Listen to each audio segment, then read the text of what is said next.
सभी साथियों का हार्दिक स्वागत अभिनंदन आपके अपने YouTube channel commerce with me में। साथियों, अपन डिस्कस कर रहे हैं वैल्यूएशन ऑफ गुडविल, ख्याति की गणना को अपन डिस्कशन इसके बारे में कर रहे हैं। और ख्याति की गणना की लास्ट क्लास में मैंने आपको एक विधि बता दी है, क्रय वर्ष के आधार पर ख्याति की गणना। आज की क्लास में अपन डिस्कस करेंगे, किसके आधार पर बात करेंगे? पूंजीकरण के आधार पर, लाभों के पूंजीकरण के आधार पर।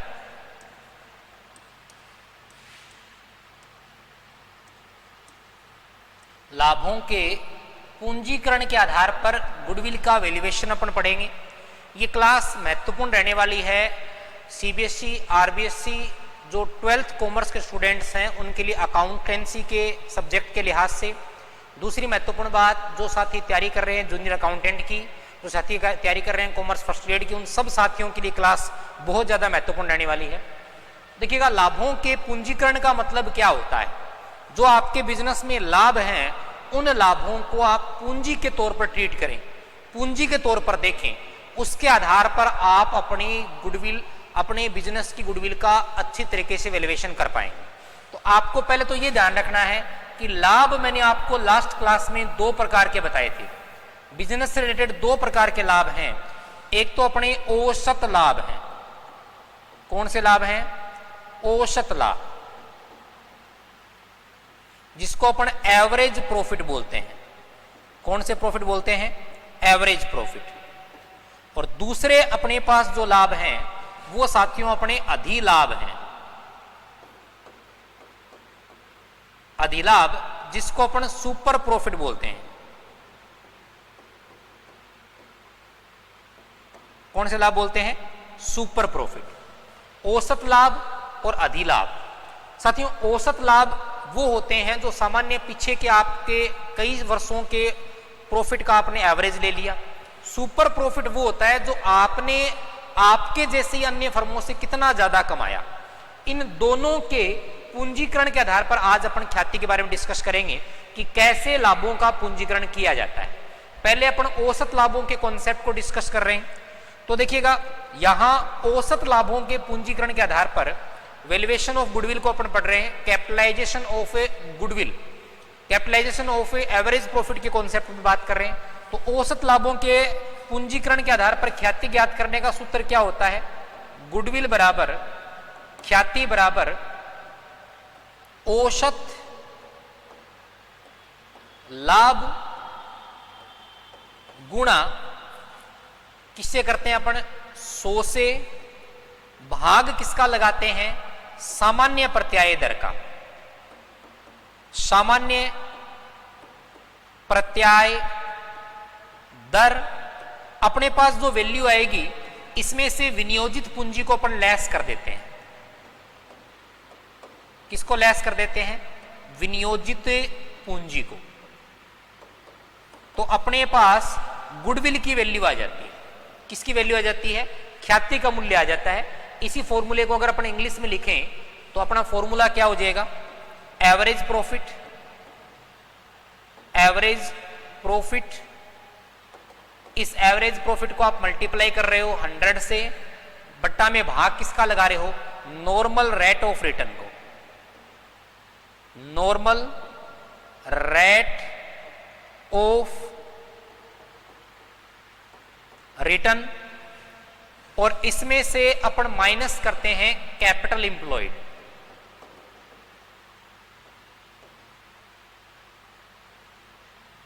किसे माइनस करते हैं? विनियोजित पूंजी यानी कैपिटल है इंप्लॉयड। ये कॉन्सेप्ट काम में लेते हैं औसत लाभों के पूंजीकरण के आधार पर। एक प्रश्न अपन करके देखते हैं, क्वेश्चन इसका अपन अप्लाई करके देखते हैं। आपको क्वेश्चन में दे रखा है एवरेज प्रॉफिट। एवरेज प्रॉफिट अपन को दे रखा है 60,000। अपन को एनआरआर दे रखी है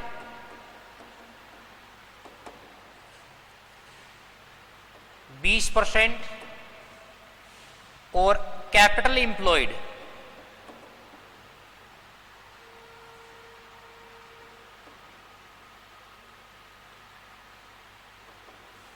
कैपिटल एम्प्लॉयड अपन को दे रखी है 1 लाख रुपए, कितने की दे रखी है 1 लाख रुपए की। तो इसके आधार पर हमसे प्रश्न पूछा गया है औसत लाभों के पूंजीकरण के आधार पर capitalised value based on capitalised value of average profit के बेस पर गुडविल के बारे में अपन को गणना करनी है। तो हम इसकी गणना कैसे करते हैं देखिएगा, फॉर्मूले में सारे मान रखते हैं अपन को। सबसे पहले एवरेज प्रॉफिट अपन को दे रखा है 60,000, इसके गुणा में अपन क्या रखते हैं 100 बटा नॉर्मल रेट ऑफ रिटर्न अपन को दे रखी है 20% माइनस कैपिटल एम्प्लॉयड दे रखी है 1 लाख की। कैपिटल एम्प्लॉयड कितनी है 1 लाख की। इसका हल कर लेंगे तो अपने पास आंसर आ जाएगा। देखिएगा 20 से इसको डिवाइड करो 3 बार, यानी 3 लाख माइनस 1 लाख, गुडविल की वैल्यूएशन का आंसर आ रहा है 2 लाख। गुडविल अपनी कितनी निकल करके आ रही है साथियों 2 लाख रुपए की गुडविल अपनी निकल करके आ रही है। ये हो गया औसत लाभों के पूंजीकरण के आधार पर ख्याति का वैल्यूएशन। सेकंड अपन बात करें तो सेकंड में आपके साथ डिस्कशन करूंगा, वो किसके बारे में बात करूंगा, सेकंड अपन बात करेंगे अधिलाभों के पूंजीकरण के आधार पर ख्याति की गणना।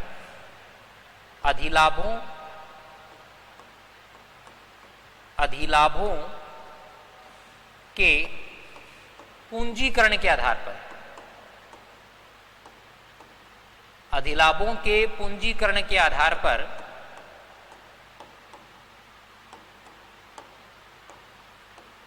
ख्याति,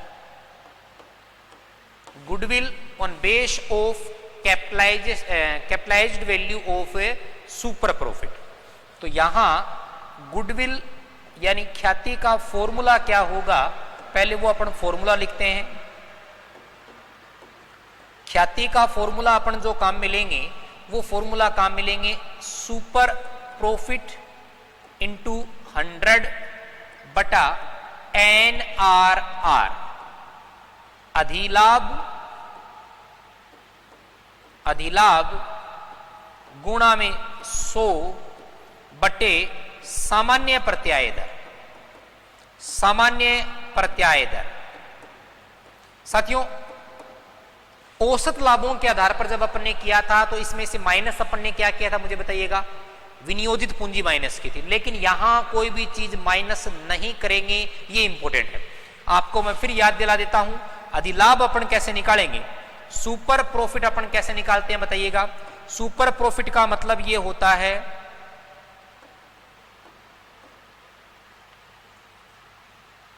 सुपर प्रॉफिट के अगर कॉन्सेप्ट को मैं काम में लेता हूं तो देखिएगा सुपर प्रॉफिट का मेरा मतलब यहां क्या है, सुपर प्रॉफिट के जिस बेस की अपन बात कर रहे हैं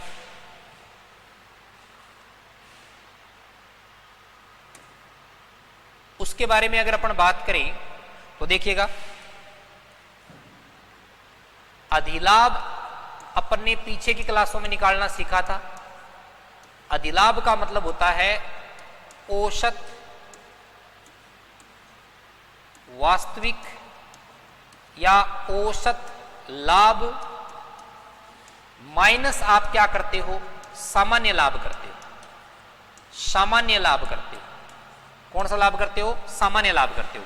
अब सामान्य लाभ का मतलब नॉर्मल प्रॉफिट है ये, तो सामान्य लाभ का फॉर्मूला मैं और लिख देता हूं। सामान्य लाभ बराबर फॉर्मूला होता है विनियोजित पूंजी गुणा सामान्य प्रत्याय दर और बट्टा में भाग किसका लगाते हैं 100 का। ये सारी चीजें मैंने आपको पहले बताई हैं, मेरे ख्याल से वो आपके दिमाग में भी आ गई होंगी।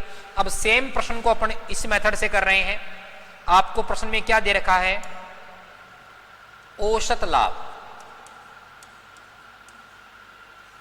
औसत लाभ मैंने आपको प्रश्न में बताए थे 60,000 के,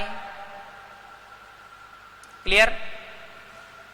सामान्य प्रत्याय दर मैंने आपको बताई थी 20%। विनियोजित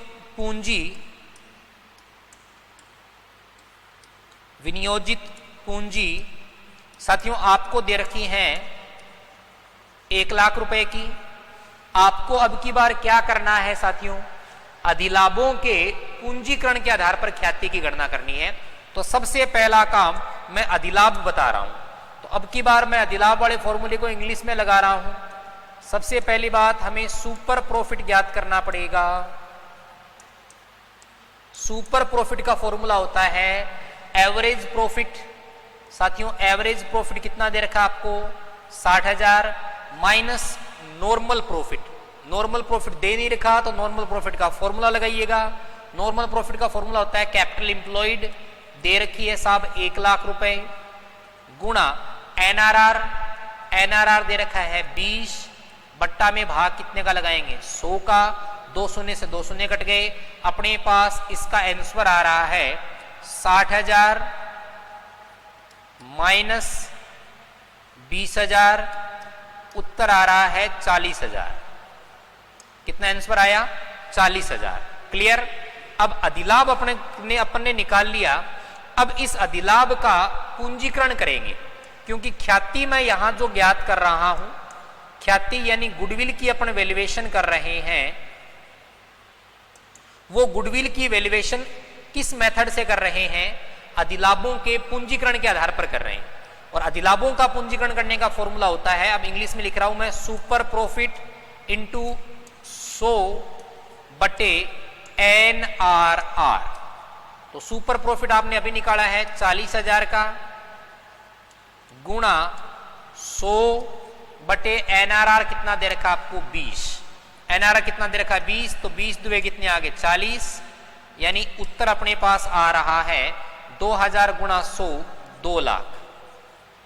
कितने का उत्तर आ रहा है बताओ, 2 लाख रुपए की ख्याति आ रही है। साथियों इस मेथड में भी गुडविल कितने की आई, 2 लाख की। और पीछे जो अपन ने प्रश्न किया था, कहां गया, जिसके बारे में अपन ने डिस्कशन किया था अभी,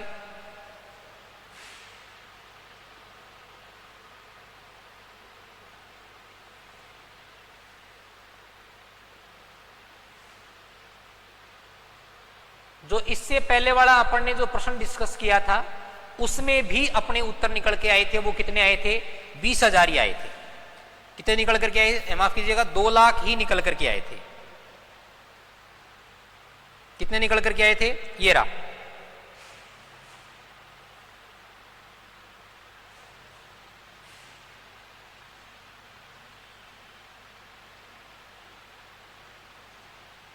चलो अभी वो डिलीट हो गया अपना, कोई बात नहीं है। अभी मैंने आपको जिसके बारे में बताया था, दोनों मेथड से उत्तर समान आएंगे। तो पूंजीकरण विधि की कुछ खास बातें अपन ने यहां डिस्कस की।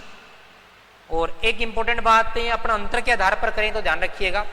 पहली बात तो पूंजीकरण आप चाहे अधिलाभों का कर रहे हो, चाहे औसत वास्तविक लाभों का कर रहे हो, उत्तर दोनों विधियों से समान आएंगे। जब आप औसत विधि के आधार पर कर रहे हो तो आपको ध्यान रखना है, औसत लाभों का जो पूंजीकृत मूल्य आए उसमें से आपको विनियोजित पूंजी घटानी है। जबकि अधिलाभों के आधार पर कर रहे हो तो वहां पूंजी को आपको लय से नहीं करना है। तो ये आपका सिंपल सा मेथड था पूंजीकरण विधि, और ये एग्जामिनर का फेवरेट मेथड भी है। तो इस टॉपिक को बढ़िया तरीके से कवर करें। साथियों अगर आपको कंटेंट काम का लग रहा है, चीजें पसंद आ रही है, तो प्लीज वीडियो को लाइक और शेयर जरूर करें। धन्यवाद साथियों।